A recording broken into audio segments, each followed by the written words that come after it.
ওকে, good morning students. আজকে আমরা যেটা আলোচনা করতে শুরু করব সেটা হচ্ছে আমাদের communication process and its barriers and how can we remove those barriers। আর শেষে হচ্ছে আমাদের কিছু স্ট্র্যাটেজিস যেগুলো আমরা এফেক্টিভ কমিউনিকেশন প্রসেসে আমরা ইউজ করতে পারবো। তো আমাদের এফেক্টিভ কমিউনিকেশন, কেউ কিছু বলতে চাও?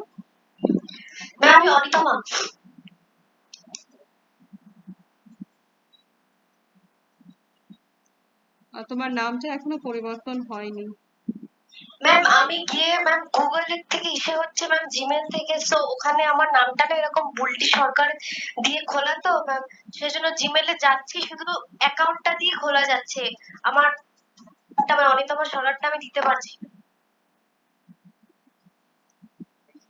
ঠিক আছে, ক্লাসটা হোক, পরে দেখছি। আচ্ছা ম্যাম। আমরা এফেক্টিভ কমিউনিকেশন যে প্রসেসটার কথা আমরা আগের দিন উল্লেখ করেছি সেটা হচ্ছে আমাদের যখন কমিউনিকেট করি তখন আমাদের বোথ ওয়ে বা টু ওয়ে প্রসেসটা যাতে স্মুথলি চলে সেটা দেখি। Participation and interaction in between receiver and sender সেটা যেন সবসময় চলতে থাকে। শিক্ষকের সাথে শিক্ষার্থীরা সবসময় যেন তারা ইন্টারাক্ট করে এবং তাদের পার্টিসিপেশন যেন ম্যাক্সিমাম হয়। এই দিকে লক্ষ্য রেখে আমরা এফেক্টিভ কমিউনিকেশন এর কথা বলেছিলাম। এই ইফেক্টিভ কমিউনিকেশন হতে গেলে টিচার্স পার্সোনালিটি একটা বিশেষ একটা গুরুত্বপূর্ণ জায়গা মানে দখল করে। সেটা হচ্ছে যে অ্যারিস্টটল বলেছিলেন যে তিনটে ফ্যাক্টরের কথা, that will enhance the person's ability to impact or to interact with the others। সেই তিনটে ফ্যাক্টরের কথা বলেছিলাম, সেটা হচ্ছে ইথোস, যেটা হচ্ছে তার personal character or the personality.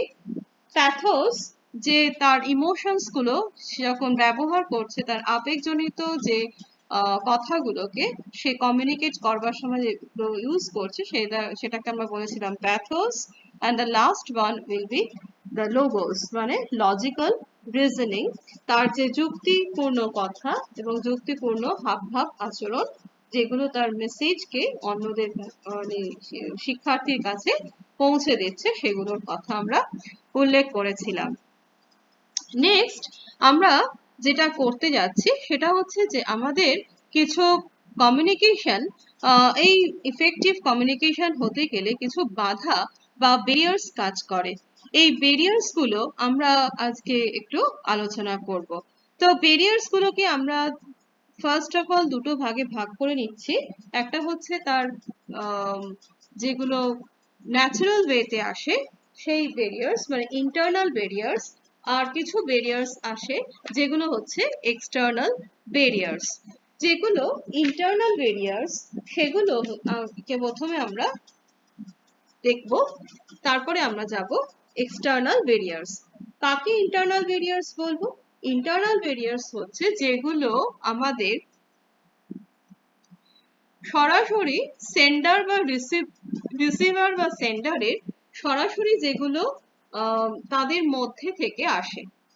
যেমন ধরো সেন্ডারের ফিজিক্যাল হেলথ এবং রিসিভারের ফিজিক্যাল হেলথ, আমরা তো দুটো হিউম্যান বিইং এর মধ্যে কাজ করাচ্ছি, হিউম্যান বডির মধ্যে। সুতরাং যদি তাদের মধ্যে কোনো ফিজিক্যাল হেলথ বা ইলনেস থাকে, ফিজিক্যাল মানে আনহেলদিনেস অথবা ইলনেস থাকে, তাহলে তাদের মধ্যে কিন্তু কমিউনিকেশনের প্রসেসে একটা ব্যারিয়ার হিসেবে কাজ করে এই তাদের ফিজিক্যাল ইলনেসটা।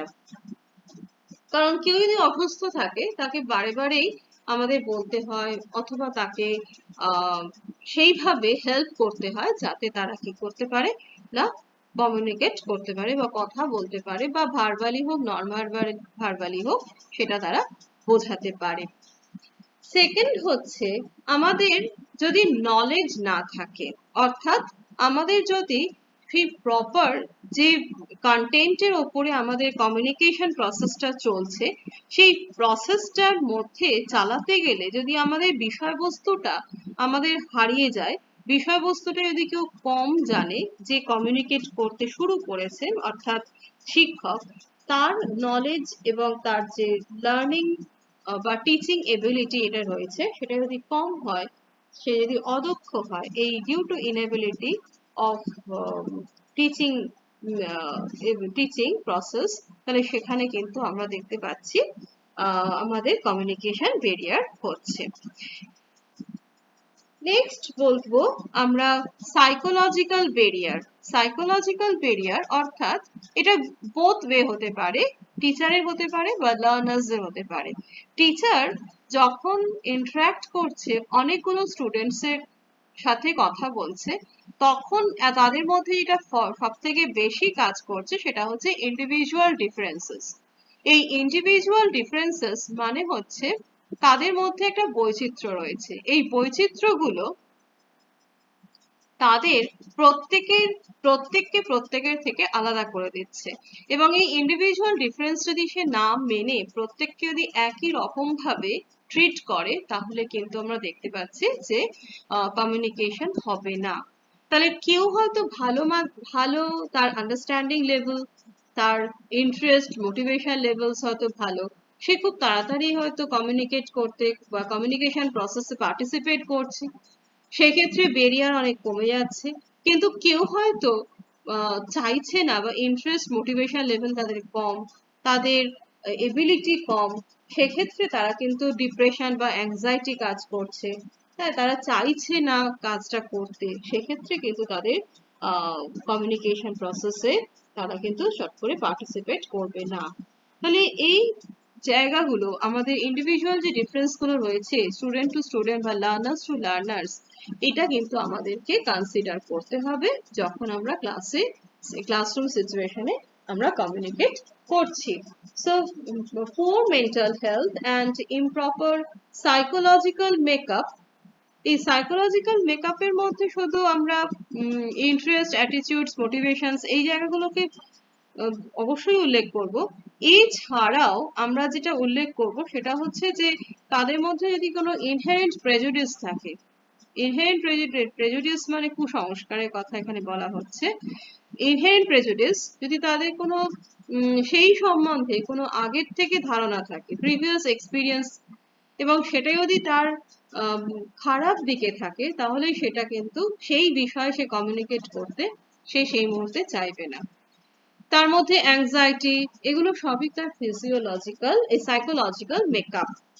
সাইকোলজিক্যাল মেকআপ তাহলে তাকে কমিউনিকেশনে বাধা দিচ্ছে। আর একটা যে আমরা ফোর্থ পয়েন্ট যদি আমরা বলতে পারি সেটা হচ্ছে তারা হয়তো জানে but they cannot express their feelings in words. তখন হচ্ছে কি, তাহলে যখন ভাষায় যখন তারা প্রকাশ করতে পারছে না, তাদের ভার্বাল এক্সপ্রেশনটা একটু কোনো জায়গায় যেন বাধাপ্রাপ্ত হচ্ছে, সেক্ষেত্রে কিন্তু কমিউনিকেশন প্রসেসটা কিছুটা দেখবো যে ব্যাহত হবে। কারণ সে যদি কথা দিয়ে বোঝাতেই না পারলো, তাহলে কি করে আমরা তার কথা বুঝবো। আবার অনেক ক্ষেত্রে আমরা দেখতে পাই যে এমন হয়তো যেটা ব্যবহার করছেন যে কথা শিক্ষক যে ভাষা ব্যবহার করছেন, সেই ভাষার ক্ষেত্রে ভাষা হয়তো তাদের কাছে অনেক কঠিন হচ্ছে, সেটাকে আমরা অনেকটা বলতে পারি লিঙ্গুইস্টিক ব্যারিয়ার। এই লিঙ্গুইস্টিক ব্যারিয়ার আমরা কমিউনিকেশন প্রসেসে অনেকটা বাধা সৃষ্টি করে। কারণ ধরো কোনো ক্ষেত্রে আমরা ট্রান্সলেশন ইউজ করি, এই ট্রান্সলেশন অর্থাৎ যদি কোনো ইংলিশ শব্দ অথবা কোনো ল্যাটিন শব্দ বা কোনো সংস্কৃত শব্দ তাকে যদি আমরা বাংলায় না বলতে পারি, তার অর্থটা অন্তত যদি না বলতে পারি, তাহলে কিন্তু আমরা দেখতে পাই স্টুডেন্ট কিন্তু তার কাছে কনসেপ্টটা ধারণাটা কিন্তু ক্লিয়ার হচ্ছে না। তাহলে আমাদেরকে যে ভাষায় যে ফরেন ল্যাঙ্গুয়েজ আমরা ইউজ করি না কেন, অথবা কোনো শক্ত বাংলা ভাষা যদি ব্যবহার করে থাকি, সেক্ষেত্রেও কিন্তু আমরা তার একটা সহজ অর্থ যেন তাদের কাছে বলতে পারি। তাহলে অ্যাম্বিগুইটি চলবে না, কোনো ট্রান্সলেশন যেগুলো আমাদের প্রয়োজন সেখানে ব্যবহার করতে হবে, এগুলোকে আমরা মাথায় রেখে আমরা লিঙ্গুইস্টিক ব্যারিয়ারটাকে কোপ আপ করতে পারবো। ভাষাজনিত যে বাধাগুলো আসে শিক্ষক এবং শিক্ষার্থীর থেকে, সেগুলোকে আমরা রিমুভ করতে পারবো। তাহলে this are the internal barriers that were working during the classroom situation.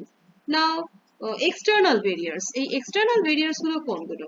External barriers প্রথমত যেগুলো হচ্ছে ওই সিচুয়েশনে, যে পরিবেশে আমি কমিউনিকেট করছি, সেই পরিবেশ থেকে আসা যদি কোনো বাধা আমাকে যোগাযোগের পথে বাধা সৃষ্টি করে, সেগুলো আমাদের বাইরেকার এক্সটার্নাল ব্যারিয়ার্স হিসেবে কাজ করে। আচ্ছা, এক্সটার্নাল ব্যারিয়ার্স কোনগুলো হতে পারে বলতে পারবে? কোনগুলো আসতে পারে এক্সটার্নাল ব্যারিয়ার্স?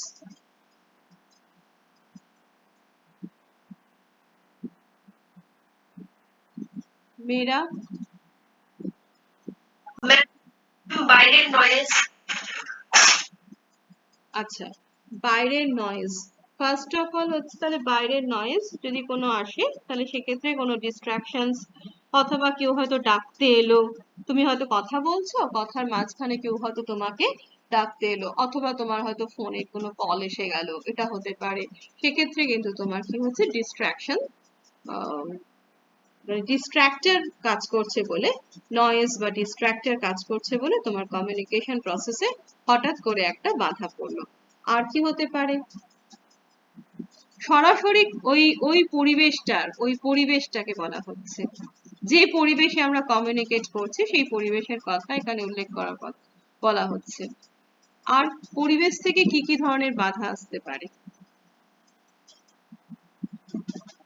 যে ক্লাসরুমে তোমাদের ক্লাস হচ্ছে, আমরা ফিজিক্যাল কমিউনিকেশনের কথা ভাবছি, ফেস টু ফেস ফিজিক্যাল কমিউনিকেশনের কথা ভাবছি। আমরা এরকম মানে ডিজিটাল কমিউনিকেশনের কথা কিন্তু এখন ভাবছি না, ডিজিটাল প্ল্যাটফর্মে যে পড়াশোনা হচ্ছে সেটার কথা ভাবছি না। আমরা আগে ভাবছি আমাদের ফিজিক্যাল ক্লাসরুমের এনভায়রনমেন্ট কিভাবে কমিউনিকেশনে বাধা সৃষ্টি করতে পারে। আচ্ছা দেখো, এটা তো মাথায় আসতে পারে যে ধরো ক্লাসে স্টুডেন্ট সংখ্যা হচ্ছে 45 বা 40, কিন্তু সিটিং অ্যারেঞ্জমেন্ট অনুযায়ী তাদের ক্যাপাবিলিটি হচ্ছে আমার 35।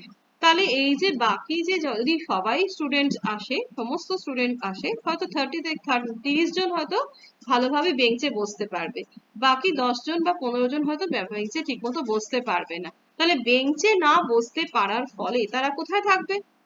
ক্লাস থেকে কি বাইরে থাকবে, করিডোরে দাঁড়িয়ে থাকবে? থাকবে তারা কি? তাহলে ক্লাসের মধ্যেই তাদেরকে জায়গা দিতে হবে। তাহলে ক্লাসের মধ্যে যদি তাদেরকে জায়গা দিতে হয়, তাহলে কিভাবে দাঁড়াবে?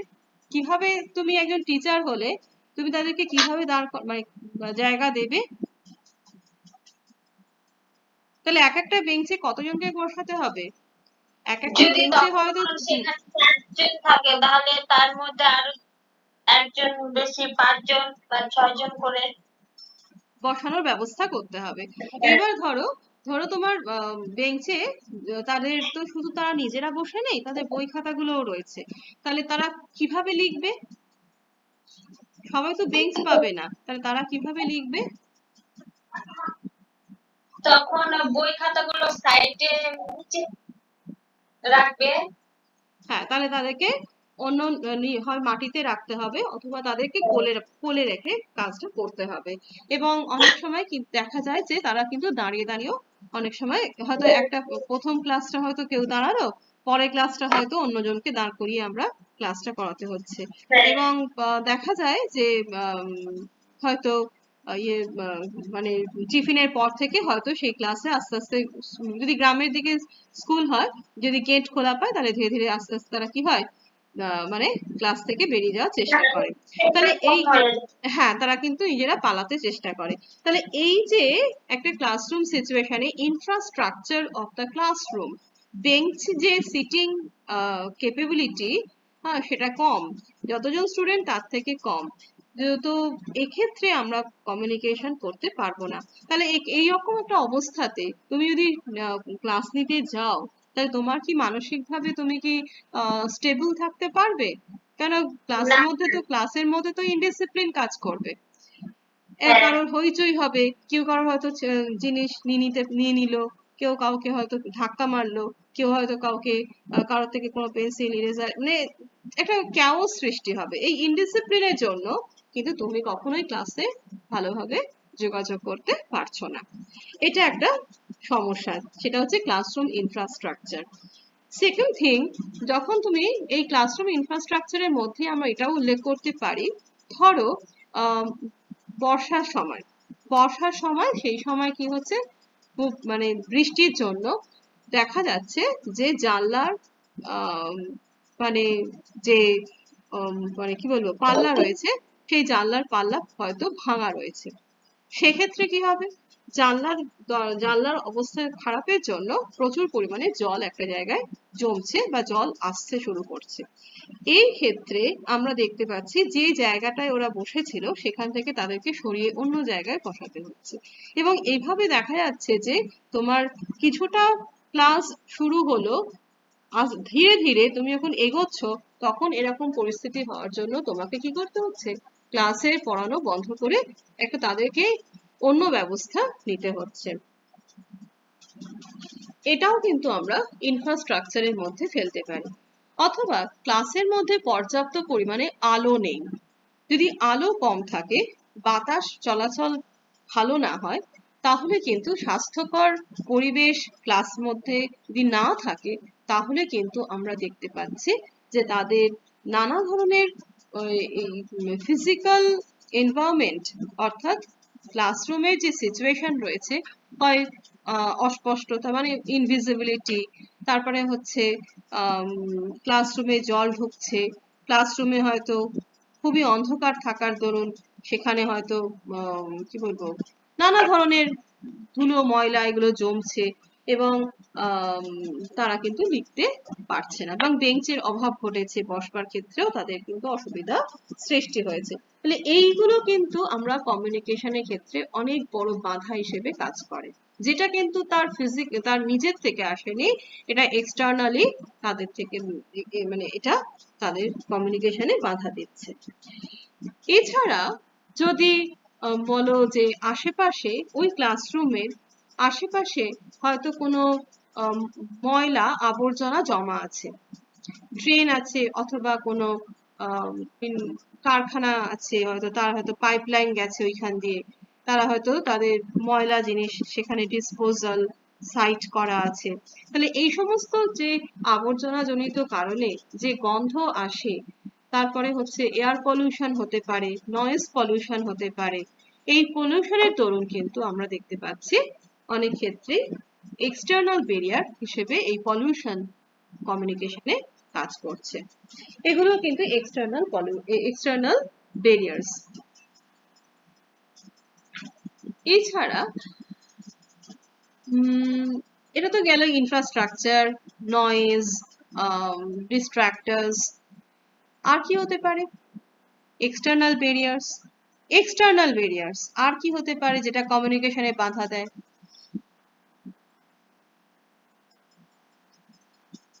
দেখো, সবসময় যে সবাই ক্লাসের মধ্যে বন্ধু থাকে, সবার মধ্যে আন্ডারস্ট্যান্ডিং যে ভালো থাকে, তাই কি? অনেক ক্ষেত্রে দেখা যায় যে কিছু জনের মধ্যে হয়তো মিসআন্ডারস্ট্যান্ডিং আছে বলে তাদের মধ্যে একটা ঝগড়াঝাটি হয়ে থাকে। তো এই মতের কি বলবো তাদের মতবিরোধ রয়েছে বলে, মতান্তর রয়েছে বলে, তারা কিন্তু অনেক ক্ষেত্রে একটা রাইভাল গ্রুপ হিসেবে কাজ করে। তো এই রাইভাল গ্রুপ সবসময় তার অপোনেন্ট গ্রুপকে চাইবে কোনো না কোনো ভাবে হার্ট করতে, মানে তাকে কোনো না কোনো ভাবে ক্ষতি করতে। তো সেটা যদি ক্লাসরুমে করতে শুরু করে, তাহলেও কিন্তু আমরা দেখতে পাচ্ছি টিচার যদি সেটাকে নোটিস না করেন, তাহলে কিন্তু ক্লাসরুমের কমিউনিকেশন প্রসেসে বাধা সৃষ্টি হতে পারে। যেমন ধরো কাউকে হয়তো কোনো ওই মানে কাগজের টুকরো ছুঁড়ে মারছে, হ্যাঁ, মানে তাকে মনোযোগ নষ্ট করার চেষ্টা করছে, এবং এটা এটা হঠাৎ করে করছে, যেটা হয়তো পিছন বেঞ্চে বসে বসে করতে পারে এটা, অথবা নানা ধরনের ডিস্টার্ব কেউ কাউকে করছে, তখন সেটাও কিন্তু আমাদের কি হচ্ছে, মনোযোগের অসুবিধা করছে এবং কমিউনিকেশন ব্যারিয়ার হিসেবে কাজ করছে। তাহলে রাইভালরি একটা আনহেলদি নন নন কোঅপারেটিভ সিচুয়েশন তৈরি করছে আমাদের লার্নার্সদের মধ্যে, এবং এই কম্পিটিশন তাদেরকে কিন্তু কমিউনিকেশন প্রসেসে ঠিকমতো যোগাযোগ বা অংশগ্রহণ করতে বাধা দিচ্ছে। তাদের যদি যে মিডিয়া দিয়ে ব্যবহার করে, যে মাধ্যম দিয়ে আমরা কমিউনিকেট করছি, সেই মাধ্যমটা যদি কোনোভাবে বাধাপ্রাপ্ত হয়, তাহলে কমিউনিকেশন প্রসেসটা বন্ধ হয়ে যাচ্ছে।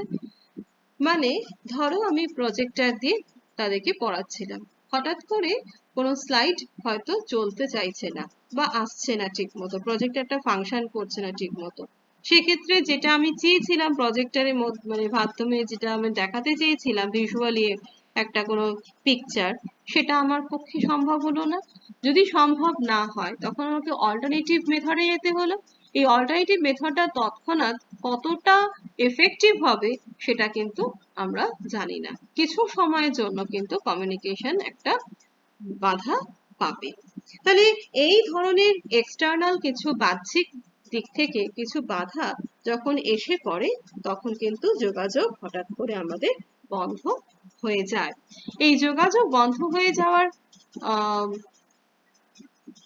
থেকে আমরা যদি তাকে মুক্ত করতে চাই, তাহলে আমাকে কিন্তু এই ধরনের বাধাগুলোকে কি করতে হবে, সরানোর চেষ্টা করতে হবে।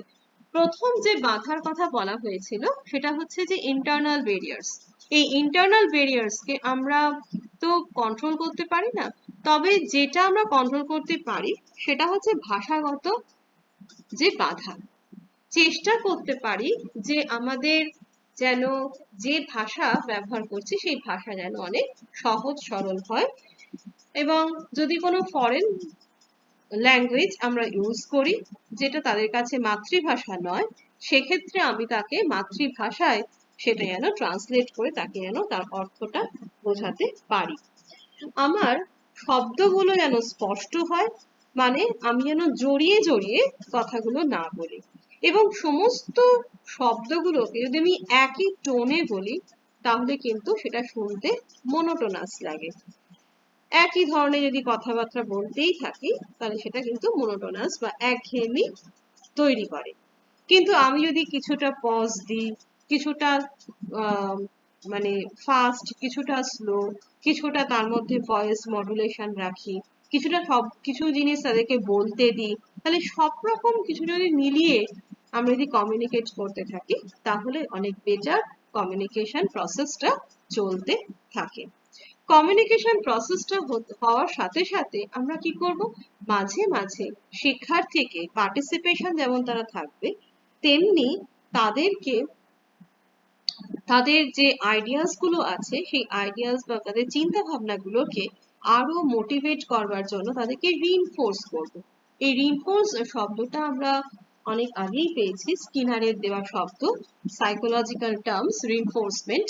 তো রিইনফোর্সমেন্ট অফ আইডিয়াস, অর্থাৎ রিইনফোর্সমেন্ট অফ আইডিয়াস মানে তাদের যে চিন্তা ভাবনাগুলো রয়েছে সেগুলো যদি পজিটিভ বিহেভিয়ার দেখায়, তাহলে সেই পজিটিভ বিহেভিয়ারটাকে আনবার জন্য সেই ধারণাগুলোকে আমরা অনেক বেশি রিইনফোর্স করব, মানে জোর দেওয়ার চেষ্টা করব, যাতে সেটাকে তারা মনে রাখার চেষ্টা করে। তারপরে তাদের মোটিভেশন লেভেলকে বাড়ানোর চেষ্টা করব, কারণ তাদের মোটিভেশন লেভেল যদি কমতে থাকে তাহলে কিন্তু দেখবো যে তাদের মধ্যে যে মনোযোগ রয়েছে সেটা কিন্তু কমবে। এই মোটিভেশন লেভেলটা যদি বাড়াতে পারি তার জন্য আমাকে কি করতে হবে, প্রত্যেককে আলাদা আলাদা ভাবে চেষ্টা করব ক্লাসের মধ্যে তাদের সাথে কথা বলতে, এবং প্রত্যেককে যদি আমি মোটিভেট করতে পারি তাহলে তারা একটা নর্মাল একটা স্ট্যান্ডার্ড লেভেলে চলে আসবে, এবং এই লেভেলটা আসার পরে সে কিন্তু তারা নিজেদের থেকে প্রশ্ন করা শুরু করবে।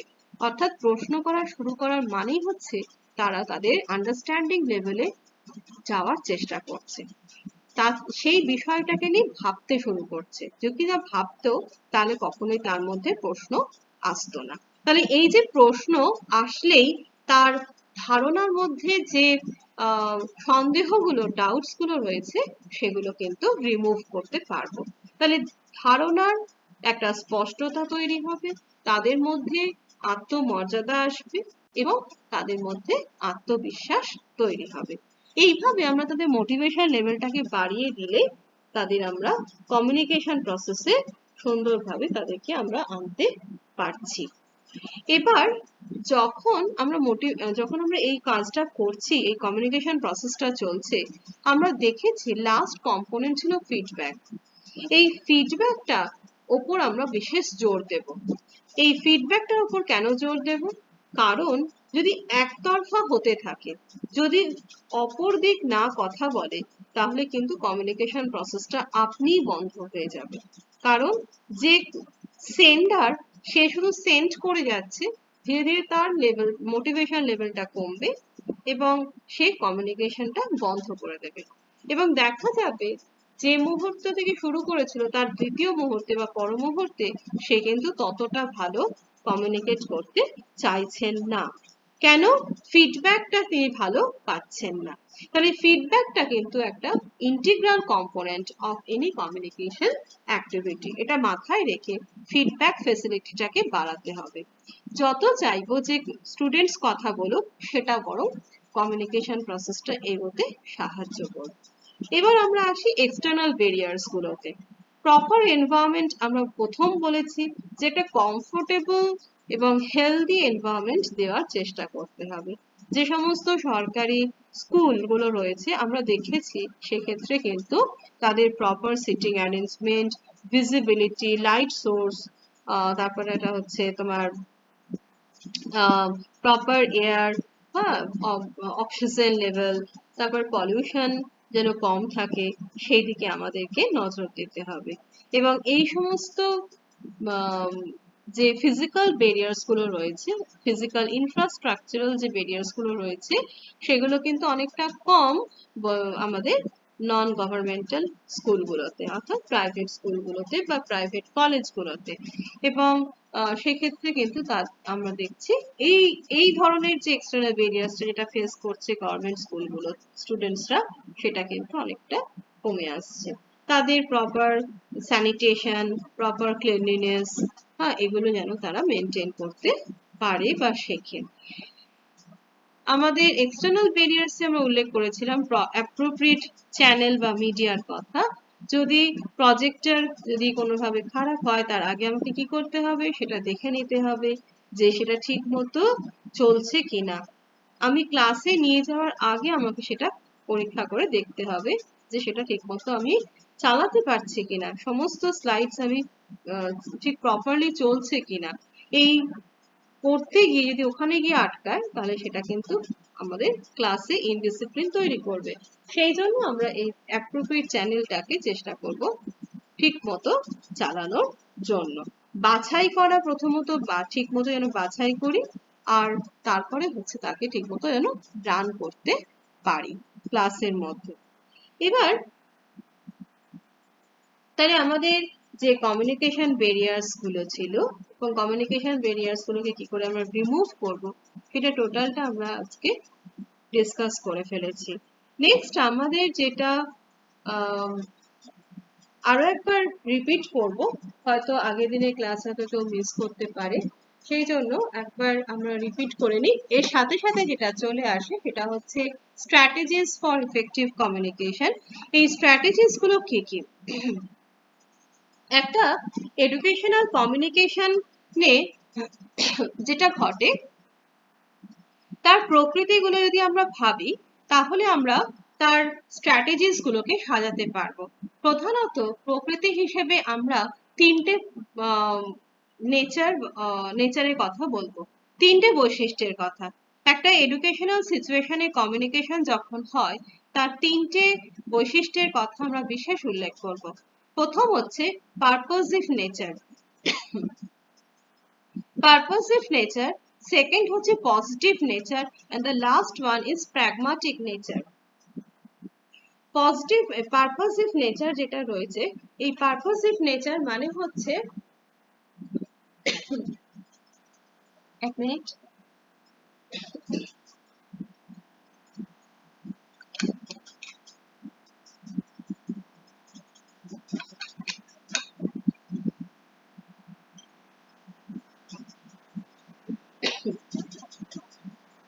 দেখো আমরা সবসময় চাইছি পারপাস মানে কি, বলো তুমি এরা পারপাস মানে কি?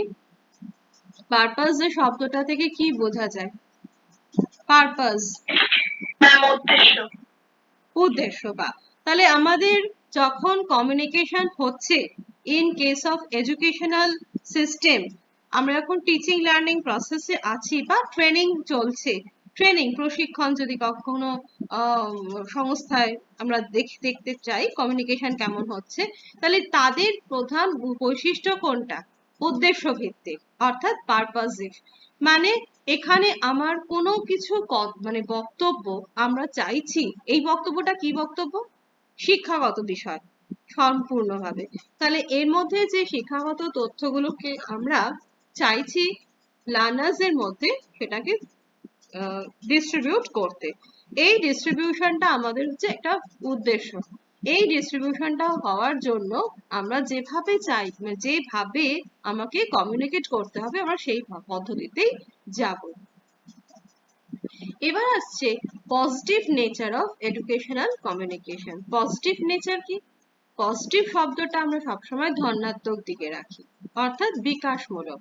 তাহলে যেটা যোগাযোগের আমাদের করব, সেই বিষয়, সেই চিন্তা ভাবনা, সেই মানে ভাবধারা যেন আমাদের পজিটিভ দিকে নিয়ে যায়, অর্থাৎ আমাদের উন্নতির দিকে চিন্তা ভাবনা করায়, আমাদের যেন আন্ডারস্ট্যান্ডিং লেভেলটাকে আরেকটু মানে ডিপ করে, স্ট্রেংথেন করে, সেটা যেন আমাদের কোনো নেগেটিভ এফেক্ট না দেয়, এবং আমাদের তো বটেই, সাথে সাথে সোসাইটির যেন কোনো নেগেটিভ এফেক্ট না হয়। তাহলে positive nature of educational communication, it contributes a harmonious integration of the individual with his society. এটা সবসময় আমরা মাথায় রেখে কমিউনিকেশন করব। আমি কোনো একটা শব্দ, খারাপ শব্দ বলে দিলাম, যেটা কিন্তু তার কাছে খারাপ ভাবে চলে গেল, সেটা কিন্তু তার বিহেভিয়ারে একটা ডিপ্রেশন বা অ্যাংজাইটি সৃষ্টি করলো, সেটা কিন্তু আমরা কমিউনিকেশনের উদ্দেশ্য নয়, অথবা সেটা কিন্তু শিক্ষাগত যোগাযোগের কোনো উদ্দেশ্যের মধ্যে পড়ে না। তাহলে আমাদের পজিটিভ নেচার থাকতে হবে। সে লাস্ট থিং হচ্ছে প্র্যাগমাটিক। প্র্যাগমাটিক শব্দটা তোমরা আগেও শুনেছো, কেউ বলতে পারবে প্র্যাগমাটিক আমরা কি বোঝাই? প্র্যাগমাটিক আমরা কোথায় পেয়েছিলাম প্র্যাগমাটিক শব্দটাকে? প্র্যাগমাটিজমে। প্র্যাগমাটিজমে, ঠিক। তাহলে প্র্যাগমাটিজম শব্দটা থেকে আমরা কি বুঝতে চেয়েছিলাম, কি তখন আমাদের বলা হয়েছিল? প্র্যাগমাটিজম অর্থাৎ প্র্যাগমাটিক, সেটা থেকে আমরা কি বলেছিলাম?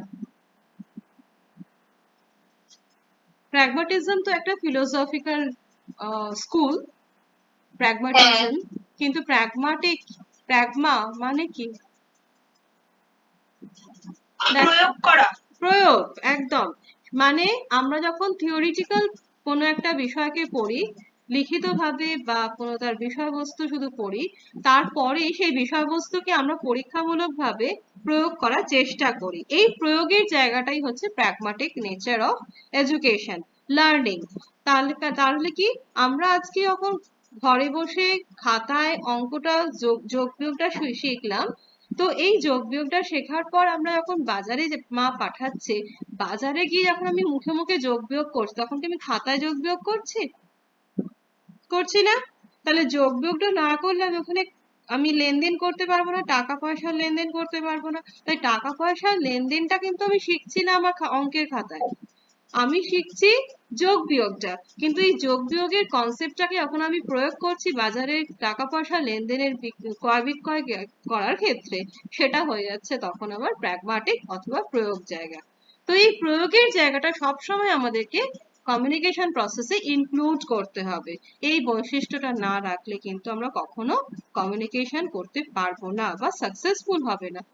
এখান থেকে আমরা মাথায় রাখবো যে যখন কমিউনিকেট করব তখন আমরা লার্নার্সকে তার রিয়েল সিচুয়েশনে করব, তাকে রিয়েল সিচুয়েশনে ভাবাবো, আনরিয়েল বা তার ভার্চুয়াল সিচুয়েশনে তাকে ভাববো না, তাকে রিয়েল ফিল্ডে এনে ভাবানোর চেষ্টা করব। সেই জন্য পাবলিক স্পিকিং, ডিবেট, হ্যাঁ, এইগুলো ডিসকাশন, আর্গুমেন্ট, লজিক্যাল রিজনিং, এই জিনিসগুলো আমাদের অনেক বেশি প্র্যাকটিক্যাল এবং অনেক বেশি প্র্যাগমাটিক সিচুয়েশনকে হ্যান্ডেল করার জন্য আমরা করে থাকি কমিউনিকেশনে। আমরা যখন তর্ক করি, আমাদের বিতর্ক সভা চলে, আমরা সামনে দাঁড়িয়ে কখনো কোনো ওই এক্সটেম্পো দিই, পাবলিক স্পিকিং, সভায় কোনো বক্তৃতা দিচ্ছি, সেই মুহূর্তে কেউ প্রশ্ন করছে তার উত্তর দেওয়ার চেষ্টা করছি। তাহলে এই যে কমিউনিকেট করা, এটা হচ্ছে প্র্যাগমাটিক নেচার অফ কমিউনিকেশন। এর মধ্যেও কিছু আমাদের প্রশিক্ষণ এবং শিক্ষা যুক্ত রয়েছে। তাহলে মূলত তিনটে আমাদের নেচার যে রয়েছে, পারপাসিভ, পজিটিভ অ্যান্ড প্র্যাগমাটিক, এই তিনটেকে যদি আমরা একসাথে করি তাহলে আমরা জানবো যে আমাদের এই তিনটে বিষয়কে যদি ঠিক ভাবে যদি মেনটেন করতে হয় তাহলে আমাদের স্ট্র্যাটেজি গুলো কি কি হতে হবে। স্ট্র্যাটেজি গুলো এটাই হতে হবে, যদি আমরা উদ্দেশ্য পূরণ করতে হয় তাহলে স্টুডেন্টকে প্রপারলি মোটিভেট করতে হবে। So positive motivation which will create interest, inculcate enthusiasm, and that will remove fear and inhibition from students mind. তাহলে আমাকে পজিটিভ মোটিভেশন দিয়ে তাদেরকে প্রেরণা জাগিয়ে তাদেরকে কমিউনিকেশন প্রসেসের উদ্দেশ্য পূরণ করতে হবে, তাদের মধ্যে পজিটিভ বিহেভিয়ার আনতে হবে এবং তাদেরকে রিয়েল ফিল্ডে নামাতে হবে বা ভাবাতে হবে। তাদের মধ্যে একটা দল গঠন করতে হবে, টিম ফর্মেশন করতে হবে, এবং টিম ফর্মেশন করার সাথে সাথে তাদের মধ্যে একটা যেন কোঅপারেটিভ বিহেভিয়ার চলে, কোঅপারেট করতে পারে, তারা যেন রাইভাল না হয়ে যায়। আমরা যখন দেখছি যে এক্সটার্নাল ব্যারিয়ারের রাইভালরি, শত্রুতা, প্রত্যেকের মধ্যে যদি শত্রুতা তৈরি হয়, তাদের মধ্যে যদি বন্ধুত্ব বা মিউচুয়াল আন্ডারস্ট্যান্ডিং না থাকে, তাহলে কমিউনিকেশন কখনোই সম্ভব নয়। তাহলে তাদের মধ্যে মিউচুয়াল আন্ডারস্ট্যান্ডিং আনতে গেলে, একটা কমফোর্টেবল সিচুয়েশন আনতে গেলে আমাদেরকে পিয়ার লার্নিং পদ্ধতিতে বন্ধুদের মধ্যে, নিজের ক্লাসমেটস এর মধ্যে একটা লার্নিং সিচুয়েশন তৈরি করে তাদেরকে টিম তৈরি করাতে হবে। এই টিম বিল্ডিং কমিউনিকেশনে অনেক সহজ করে দেয়। নাম্বার 3 হচ্ছে ইফেক্টিভ বডি ল্যাঙ্গুয়েজ। বলা হয়েছিল এই ইফেক্টিভ বডি ল্যাঙ্গুয়েজ আমাদেরকে কিন্তু অনেক বেশি রিয়েল ফিল্ডে, কারণ যিনি কমিউনিকেট করছেন এই এডুকেশনাল ফিল্ডে তিনি একজন কিন্তু প্র্যাগমাটিক পারসন। তার চিন্তা ভাবনা আধুনিক, তার চিন্তা ভাবনা বর্তমান, এবং তার চিন্তা ভাবনা হচ্ছে আজকের দিনে দাঁড় করানো, অর্থাৎ আজকে কি ঘটছে, ঘটমান মানে যে কি বলবো, ঘটমান যে আমাদের ঘটনাগুলোর উপর নির্ভর করে তার চিন্তা ভাবনা আমি করছি। সুতরাং তার বডি ল্যাঙ্গুয়েজ, তার আই কন্ট্যাক্ট, তার এক্সপ্রেশনস, তার ল্যাঙ্গুয়েজ, এই সমস্ত যেন কি করে সেটাকে এক্সপ্রেস করার চেষ্টা করে। আন্ডারস্ট্যান্ডিং দ্য স্টুডেন্টস, এটা একটা বড় জায়গা যে আমি তাকে পজিটিভ দিকে নিয়ে যাচ্ছি। হতে পারে তার মধ্যে অ্যাংজাইটি আছে, হতে পারে তার মধ্যে ডিপ্রেশন আছে, হতে পারে আজকে সে মেন্টালি একটু ডিস্ট্রাক্টেড আছে, কিন্তু আমার ব্যবহার, আমার রিনফোর্সমেন্ট এমন ভাবে কাজ করাবো যাতে সে কি করতে পারে, কমিউনিকেশন প্রসেসে পার্টিসিপেট করতে পারে। সুতরাং তাকে আমি অ্যাটেনশন দেব, এক্সট্রা অ্যাটেনশন দেব, এবং তাকে আমি বোঝবার চেষ্টা করব। So this is the strategy of understanding hour students or hour learners. তাহলে এদেরকে যদি আমার পজিটিভ নেচার আনতে হয় তাদেরকে বুঝতে হবে প্রথম ধাপে। নেক্সট হচ্ছে ফিডব্যাকের কথা। Feedback positive and negative both way হতে পারে। যদি আমি নেগেটিভ ফিডব্যাক গুলো নেব না, পজিটিভ ফিডব্যাক গুলো নেব, এটা বললে হবে না। আমার সমালোচনা হতে পারে ভালো মন্দ, তো মন্দগুলোকেও আমাকে অ্যাকসেপ্ট করতে হবে এবং চেষ্টা করতে হবে ধীরে ধীরে সেগুলোকে রিমুভ করা। সেন্স অফ হিউমার আমাদেরকে অনেক বেশি প্র্যাকটিক্যাল করে দেয়। আমাদের মধ্যে কৌতুক এবং আমাদের মধ্যে যদি হাস্যরস না থাকে তাহলে কিন্তু একটা মনোটোনাস সিচুয়েশন তৈরি হয়, যার ফলে কিন্তু তাদের মধ্যে আমরা পজিটিভ এবং পারপোজিভ নেচার আনতে পারবো না। and the last one is technical skill, যেটা বলা হয়েছিল আমাদের appropriate চ্যানেল। এই appropriate চ্যানেলটাকে যদি ঠিক মতো আমাদের চালাতে হয়, appropriate ইউজ করতে হয়, তাহলে আমাদেরকে টেকনিক্যাল স্কিল রাখতে হবে।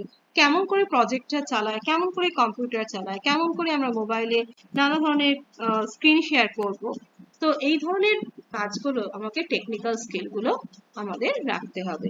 তাহলে এই যে আমরা ব্যারিয়ার্স গুলোকে কি করে আমরা রিমুভ করব, নেক্সট হচ্ছে আমার স্ট্র্যাটেজি কি হবে ফর এফেক্টিভ কমিউনিকেশন, এবং what are the nature of educational communication, আমরা এই পর্যন্ত আপাতত এসে দাঁড়িয়েছি। এখান থেকে আমরা একটা জায়গায় যেতে পারি, সেটা হচ্ছে what are the communication skills. First হচ্ছে what do you mean by communication skills and what are the communication skills that are helping in the effective communication. কি কি হতে পারে communication skills? communication skill কাকে বলে মেয়েরা? communication skill, মেয়েরা আমার কথা শুনতে পাচ্ছ? ওকে, তাহলে এবার বল একটু আমাকে একটু শোনাও তো যে তোমাদের কমিউনিকেশন স্কিলস তোমরা কি কি জানো, বা কাকে বলে কমিউনিকেশন স্কিলস? এই শব্দটা চেনো তো, কমিউনিকেশন স্কিল বলে? একদম, যোগাযোগের দক্ষতা। কিন্তু কাকে বলবো দক্ষতা? কাকে বলবো যোগাযোগে সে খুব ভালো দক্ষ, সে যোগাযোগ করতে পারে খুব ভালো, পটু?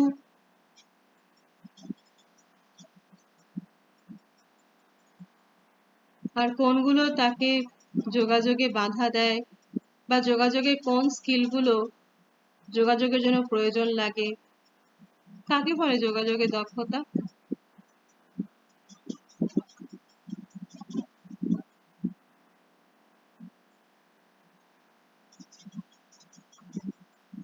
ভাবছো?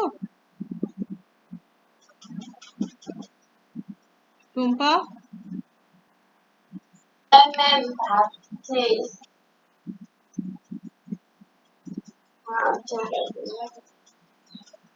স্কিল যেমন ধরো কম্পিউটার স্কিল।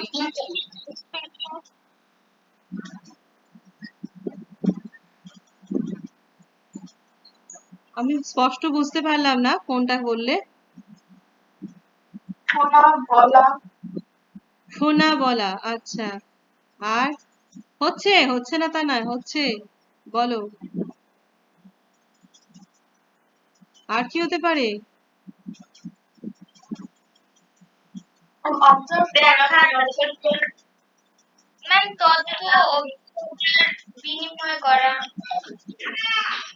তথ্য বিনিময় করা। তথ্য বিনিময় করার করবে কি করে? তথ্য বিনিময় করা এটা ঠিক স্কিল।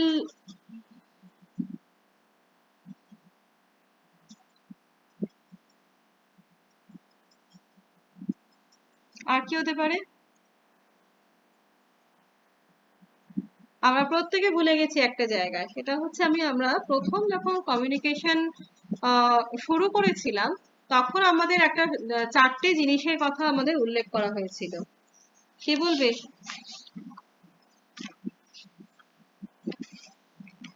একটা এখন টিচিং প্রসেস বা কমিউনিকেশন প্রসেস চলে, 4টে জিনিসের কথা আমরা উল্লেখ করেছিলাম। কি কি? না, আমরা কম্পোনেন্টস এর কথা না, 4টে বিষয়ের কথা বলেছিলাম যেগুলো আমাদের কমিউনিকেশনে করতে গেলে ভীষণ প্রয়োজন। 4টে বিষয় কমিউনিকেশন প্রসেস।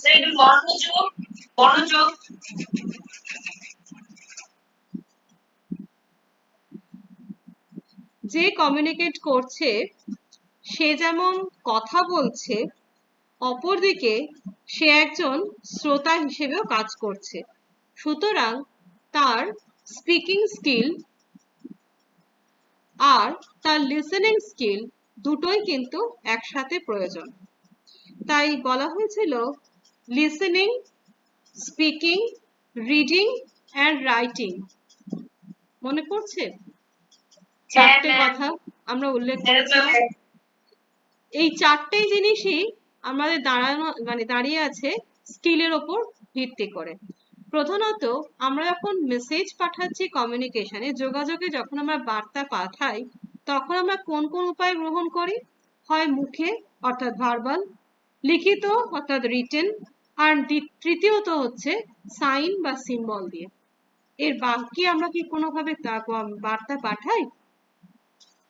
প্রথম হচ্ছে ভার্বাল অর্থাৎ ভাষা প্রয়োগ করে, রিটেন সেটাও ভাষা প্রয়োগ করে কিন্তু সেটা লিখিত রূপে, আর তৃতীয়ত হচ্ছে কোনো ভাষা ব্যবহার না করে সাইন বা সিম্বল দিয়ে অর্থাৎ নন ভার্বাল মেসেজ পাঠাই।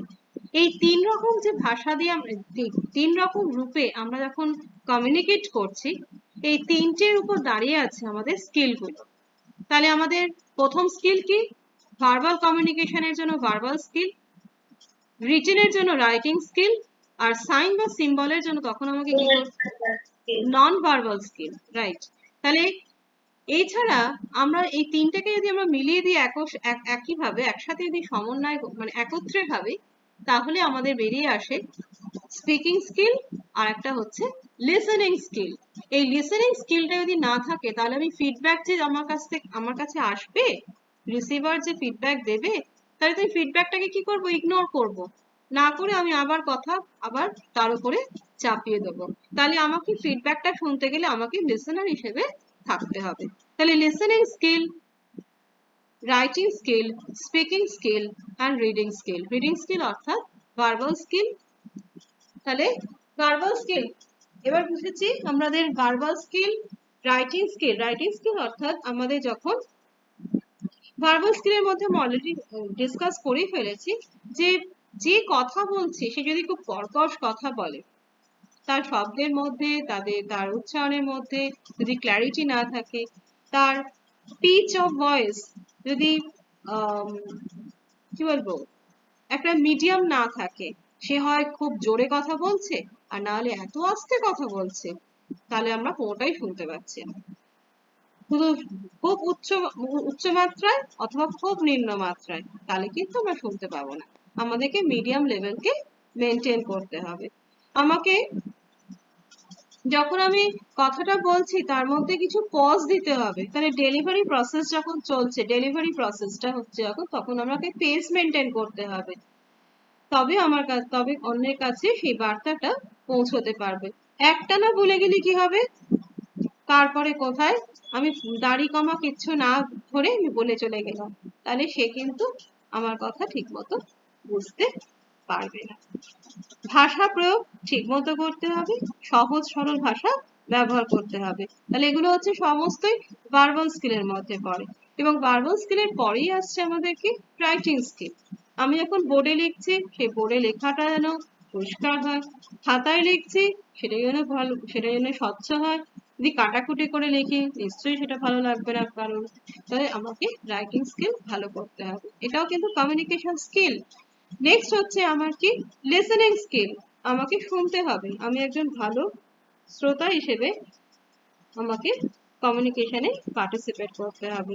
একজন বক্তা তখনই ভালো হয় তিনি যখন অপরের কথা শোনেন আগে, তারপর তার কথায় উত্তর বা জবাব দিয়ে থাকেন। নেক্সট হচ্ছে কোয়েশ্চেনিং স্কিল। এটা আমরা অ্যাড করে নেব। কোয়েশ্চেনিং স্কিল অর্থাৎ আমরা যখন টিচিং প্রসেসের মধ্যে রয়েছে, টিচিং লার্নিং প্রসেসের মধ্যে রয়েছে, সেখানে আমি যদি প্রশ্ন যুক্তিযুক্তভাবে প্রাসঙ্গিক প্রশ্ন না রাখি, তাহলে সেটা কিন্তু অপ্রাসঙ্গিক পর্যায়ে পৌঁছে যাবে। যে বিষয়বস্তু নিয়ে আমি শুরু করেছিলাম যোগাযোগ, বিষয়বস্তু থেকে আমরা সরে যাব। তাহলে এই যে ডাইভার্টেড হয়ে যাচ্ছে, এই জায়গাটা আমরা কিন্তু মনে রাখবো না। আমরা কোয়েশ্চেন এবং রেসপন্স যেন ঠিক ওই বিষয়বস্তুকে ঘিরেই হয়ে থাকে, তার বাইরে যেন চলে না যায়। তাহলে প্রপার কোয়েশ্চেন তোমাকে জিজ্ঞেস করতে হবে, কোয়েশ্চেনিং স্কিল। তোমরা কি লিখছো যে স্কিলগুলোর কথা আমরা বললাম? একটু নোট ডাউন করে নিন, তাহলেই কিন্তু আমরা প্রত্যেকের সাথে প্রত্যেকের যে কমিউনিকেশন প্রসেস চলছে সেটা করতে সক্ষম হব। Listening skill, verbal skill, writing skill and lastly questioning skill. আমরা এখানেই থামছি। ওকে, থ্যাংক ইউ। কারোর যদি কারোর প্রশ্ন থাকে সে বলতে পারে।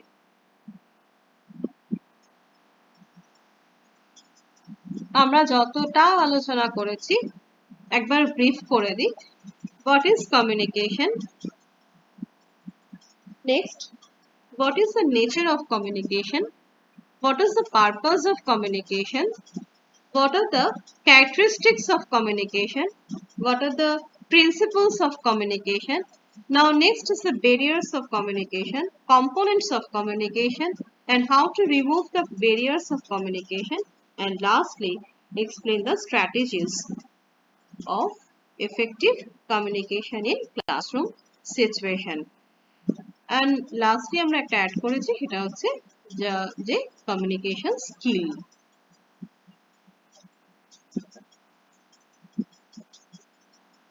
যদি কারোর কোনো প্রশ্ন থাকে বলতে পারো।